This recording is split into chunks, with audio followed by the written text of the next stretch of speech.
එකමත් එක කාලෙක සෙත්පුර කියලා ලස්සන ගම්මානයක් තිබුණා. මේ ගම්මානය ලස්සන කඳු වලින් වට වෙලයි තමයි තිබුණේ. මේ ගමේ හිටියා සේදිරිස් කියලා හරිම කරුණාවන්ත නිහතමානී ගොවි මහත්තයෙක්. එයා අනුන් ගැන හිතන ගමේ දියුණුව ගැන හිතන හොඳ මිනිස්සෙක්. කොහොම කාලයක් ගත වෙනකොට දවසක් නගරයේ ඉඳන් වෙලෙන්දෙක් මේ ගමට ආවා. ධාන්‍ය වර්ග, රස කැවිලි වර්ග, රෙදිපිලි අරන් තමයි මේ වෙලෙන්දා ගමට ආවේ. ගමට ආපු මේ වෙලෙන්දා කඩයක් දැම්මා. කාලෙකින් මෙහෙම නගරයේ වෙලෙන්දෙක් ගමට බඩු අරන් ඇවිල්ලා නිසා ගමේ අයට හරිම සතුටුයි. ගමේ ගෑනු අයත් පිරිමි අයත් බඩු තෝරන්න වෙලෙන්දාගේ කඩේට රැස් වුණා. අනේ නංගි බලන්නකෝ මං ආසයි ඒ රසකැවිලි වලට. ඒත් බලන්නකෝ යගේ ගණන්.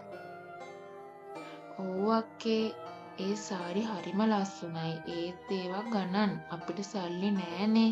ඔය විදිහට ගමේ අය කතා කරගත්ත යාළගේ අසරණකම.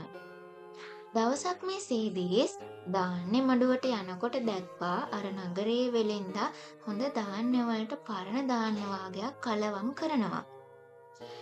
එයා ඒ දිහා හොරෙන් බලන් හිටියා.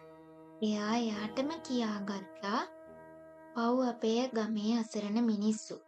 සල්ලි ගොඩක් වියදම් කරලා ගන්නේ නරක ධාන්‍යනේ. හොඳ වැඩක් කරන්න ඕනි මේ මසුරු වෙලෙන්දට." ඔහොම කියලා සේදිරිස් හිතාගත්තා. හැමදාම මේ මසුරු වෙලෙන්දා මේ උපක්‍රමය කරලා ගොඩක් ලාභ ලබා ගත්තා. සේදිරිස් ගමේ අයට එන්න කීවා ගමේ රැස් වෙන ගඟ ළඟට. අපි වෙන්දේසියක් දාමු.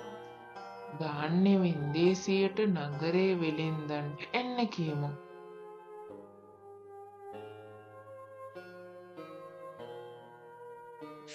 වෙන්දේසි දවස ළඟා වුණා.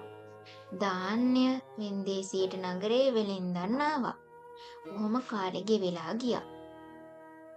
සේදිරිස් වහාම ක්‍රියාත්මක වෙලා වෙලෙන්දාගේ ධාන්‍ය ගෝනියක් විවෘත කරලා ගමේ මිනිස්සු ඔක්කොටම පෙන්නුවා කවලම් කරලා විකුණන ධාන්‍ය ටික. මිනිස්සු කෝපයටපත් වුණා. අපි මහන්සියලා උපයන සල්ලි වලින් ගිනි ගණන් දීලා මේ ධාන්‍ය ගන්නේ කුමරු කරන්නේ එහෙම. අපිට කලේ කොච්චර වංචාවක්ද. කේන්ති ගිය ගමේ මිනිස්සු ගෝනි විසික් කරා.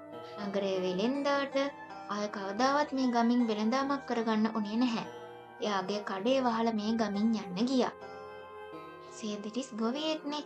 එයා දන්න ගොවිකම සාධාරණයේ වෙළඳාම ගැන තරුණ පිරිස් වලට කියලා දුන්නා. තරුණ පිරිස් ගොවිතැන් කළා. නගරයට ගොස් සරු ධාන්‍ය ගෙනාවා. එයාලගේ අස්වැන්න සරු වුණා. ප්‍රීතිමත්ව එයාලා කාලය ගත කරා. මසුරුකම විනාශයට හේතුවක් වෙන බවත් සෑම විටම සත්‍ය ජය ගන්නා බවත් මේ කතාවෙන් අපිට පැහැදිලි වෙනවා. ඉතින් මේ වගේ තවත් කතා අහන්න ඕන නම් අපේ channel එක subscribe කරන්න.